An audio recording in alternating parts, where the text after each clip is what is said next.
What's up, everybody? My name is Doug, and this is Leaving the Dream. Today, we are going to be revisiting the Rayshard Brooks case. There are some updates that I wanted to talk to you guys about. There are things that I talked about in the initial video that I posted, but I have two websites that I will leave links to in the description below about what I'm talking about today. The first is that the Atlanta interim police chief says that the DA was too quick in bringing charges in the Rayshard Brooks shooting.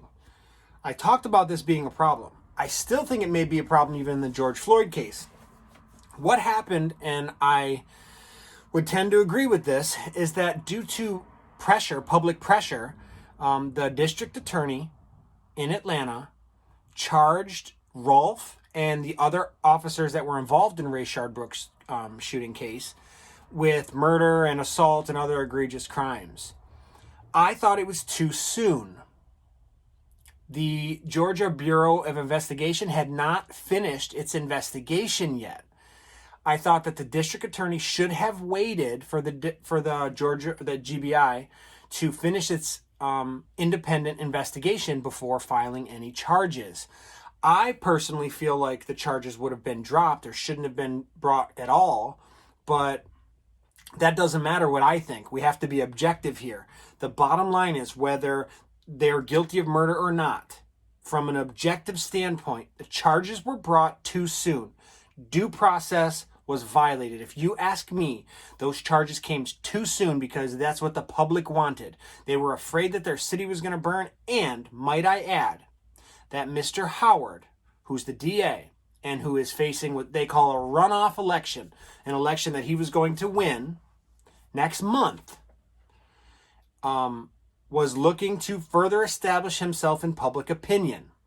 And because of that, as dare I say, as well as other politicians that are involved in the other cases around the country, even here in Michigan, as you'll recall, the Chipotle parking lot issue with Jillian and her husband Eric, the politicians are getting involved here, and they are looking for re-election. And so they are using that pressure and using that power to bring charges against these people, to make statements, to let people know, to virtue signal, if you will, that they are with them and that racism will not be tolerated. The problem is with that is that when you forsake due process and jump the gun and do not give people their fair shake, their fair trial, their due process, then you have violated one of the most sacred processes that we have in this country. And so whether they were wrong or not, let's say that the Rayshard Brooks officers murdered him in cold blood, then this would be the most egregious thing you could do, is rush the charges. I know that people who haven't spent much time with the law or understand how this process works, but just because you want someone to go to jail and be arrested doesn't mean that you should rush that. There is due process. There is an investigation that has to happen. There are rules involved in the due process. That's why these shows like First 48 come to mind, where the detectives have 48 hours to charge. If they don't charge within that 48-hour period, then they have to summons or essentially issue a warrant for the person that they're pursuing. And that warrant will determine how they get that warrant will determine the rest of that case. They'll go to a grand jury. The grand jury will decide if there was probable cause to arrest that person. And then they will determine what the bail amount's going to be, and they will issue that warrant. And if a grand jury warrant issued for somebody, they get pulled over, then they get brought back into the jail, and then they get charged. This allows for the due process, for the investigation to happen, to find the probable cause, to charge these people. But to beat that 48 hours, people do crazy things. And in the case of Rayshard Brooks, it was a few days later. So that 48 hours had passed, but those people were arrested. Those officers were arrested. One of them for life sentence. I mean, that's serious stuff. And so even if they were guilty of murder, if you were a proponent of hanging these police officers because of what they did, then this is the last thing you would have wanted, is for them to rush this case. You have to understand that there's a process and that it's sacred, that it's important. That's what we all, you and me, what we rely on so that we aren't picked up on false charges and sentenced to murder for crimes that we did not commit, which is the most heinous of all crimes. I would actually have guilty people go free before I would want a non-guilty or not guilty person to be arrested. There's something that's so sacred about that process. That's why so many people who are guilty of crimes get off on that and are released and released pending investigation and maybe not charged at all, because it is so precious and important to the American people that we don't arrest people who haven't committed those crimes. And we've all seen those on TV, where the guy who was committed or the guy who was arrested and charged and convicted of some crime that he didn't commit 20 years ago because DNA released him. How horrible that is. Whatever amount of money that they pay you, it'll never be enough. Millions of dollars will never replace the best years of your life that you spent in prison for someone else's crime. And because of that, we have a very high level of burden of proof in this country, which is what makes this country so amazing. You have to prove beyond a reasonable doubt. That means beyond a doubt that a reasonable person would have, just a doubt that you committed that crime. And so how do we go from something so precious and sacred, beyond a reasonable doubt, all the way to arresting someone before their process has been due? I mean, it's the most egregious of crimes that you can commit in our criminal justice system, aside from convicting someone who didn't commit the crime. And because of that, many cases are thrown out on guilty people. So when someone like Officer Rolfe is charged with such a heinous crime so soon, when the GBI hadn't completed their investigation, all you had to do was wait. I know that you were worried the city was going to burn, but you didn't wait and you rushed it. And that was my feeling as well. It's actually my opinion on this process. But here we have the interim police chief. That means the police chief who stepped in when the other police chief resigned. He is saying that due process was not given. Now, yes, that is the police chief. And so I know I'm going to hear from some people that, it's just the good old boys, a guy taking care of another guy in the department. But remember what the last police chief said. The last police chief said that it was wrong and that they should have been arrested and that they murdered that man. Right? So you can't have it both ways. If you can have a police chief who didn't stand with their officer, you have to understand that it's important to police departments, especially with the chiefs, to appear vulnerable, to appear transparent, and to appear like they can be trusted for the public that they serve. So a lot of times you make what we call making your bones when you go to internal affairs or whatever their departments call their internal affairs. Ours was PSO, the Professional Standards Office. When they catch you doing something, they actually, it's like a bonus that they caught another cop. And so police departments, especially right now in this climate, they want to catch their officers doing stuff. I saw that at the Honolulu Police Department. But one thing about the Honolulu Police Department is, for the most part, due process was given.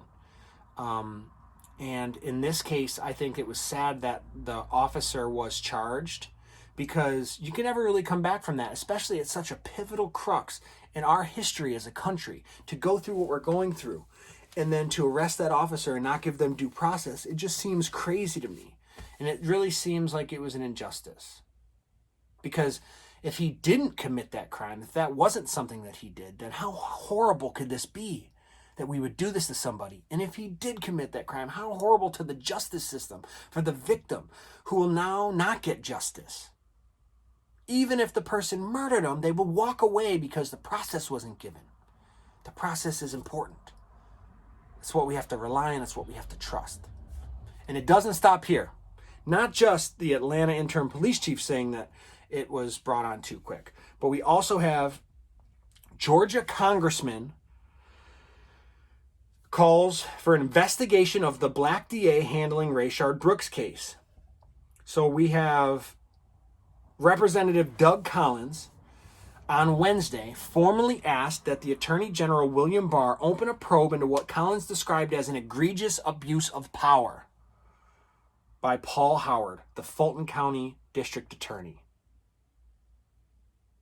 So, the fact that we have two important politicians in Atlanta at this time, at this crazy time where so many people are caving to public opinion out of fear that their cities will burn, which is a valid point, they are now calling for an investigation.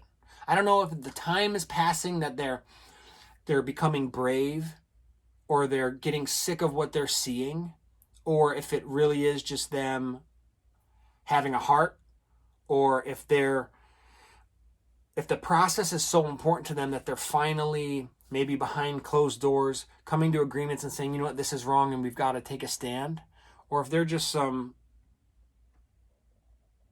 kind of solo, courageous politicians that are standing up finally.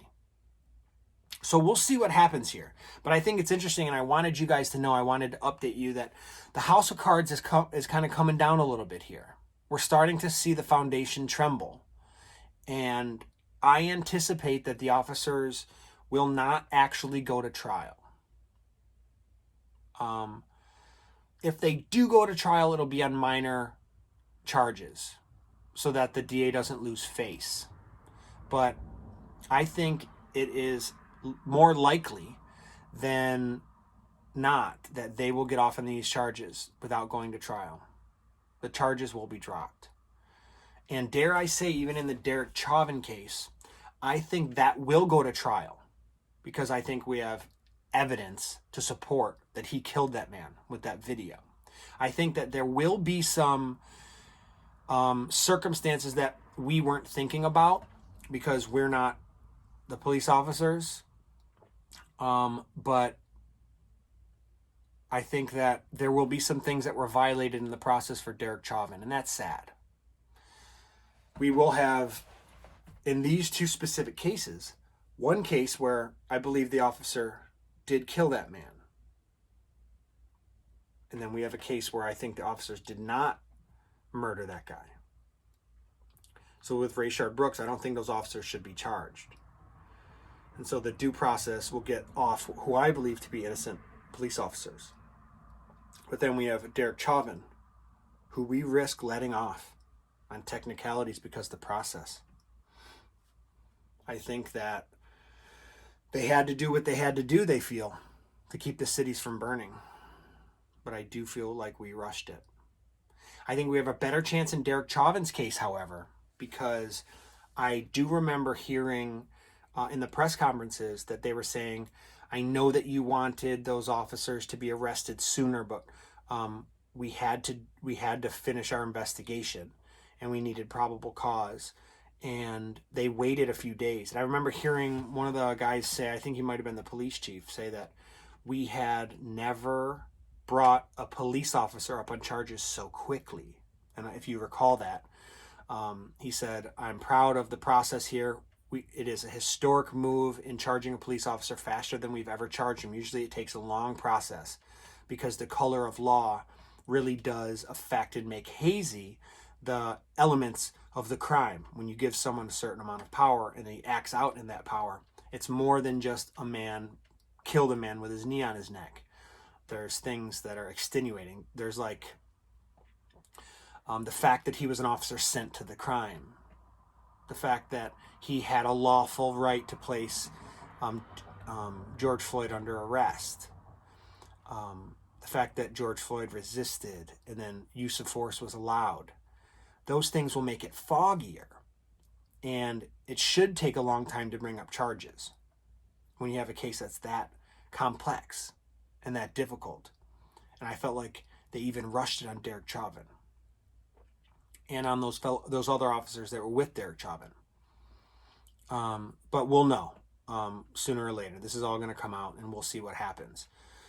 So I don't have anything really on the George Floyd case, but as far as Rayshard Brooks is concerned, I know a lot of you have been asking and been wondering what the updates are. To me, it appears like the House of Cards is coming down. So stay tuned. We'll see what happens here. In the next video, I'm going to be talking about the Jillian and Eric Wustenberg case. I expect to hear something tomorrow before the weekend as far as an update is concerned, and I'll make sure I get that to you guys. So I do want to say thank you for all the support. You guys have been great. I appreciate all the comments, all the conversation that we've been having in the comment section. Has just been amazing. I'm watching people learn a lot. I'm watching people teach a lot, which I welcome here on the channel.